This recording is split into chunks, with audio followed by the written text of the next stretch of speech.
হচ্ছে সবি মন্ডলী আমাদের হয় নাই। আমরা চাই অতি সত্বর যাতে মজুরি কমিশন, আমরা এর জোর দাবি করছি আজকের এই গেট মিটিং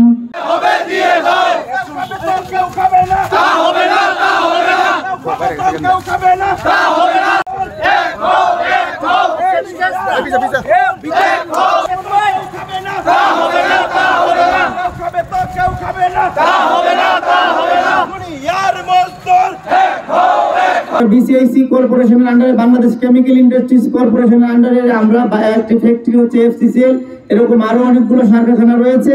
তো এই সার কারখানাগুলোতে শুধু টেকনিশিয়ান এবং অপারেটরদেরকে আলাদা এক স্কেলে বৈষম্যের মধ্যে রাখা হয়েছে।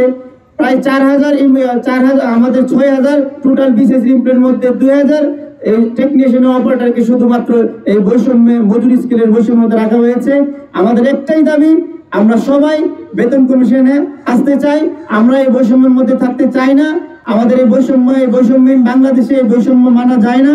আরেকটি বিষয়, আমাদের যে FCCL কারখানাটি, এই কারখানাটি অন্তত মানে এই বাংলাদেশের অর্থনীতিতে বিরাট অবদান রেখেছে, কিন্তু ফ্যাসিস্ট সরকার আসার পরে এই কারখানাতে বেশ সুযোগ বন্ধ করে তারা বিদেশ থেকে সার আমদানিতে লিপ্ত হয়েছে।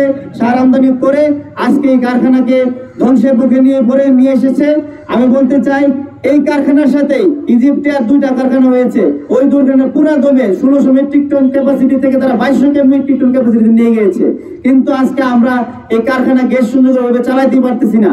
পৃথিবীর কোথাও সার কারখানা 24 ঘন্টা চলে, এরকম একটি সার কারখানা বানিয়ে ফেলে রাখার ইতিহাস আপনারা কোথাও পাবেন না। কারণ এইসব ফ্যাক্টরি খুবই লাভজনক এবং খাদ্য উৎপাদনের সাথে জড়িত।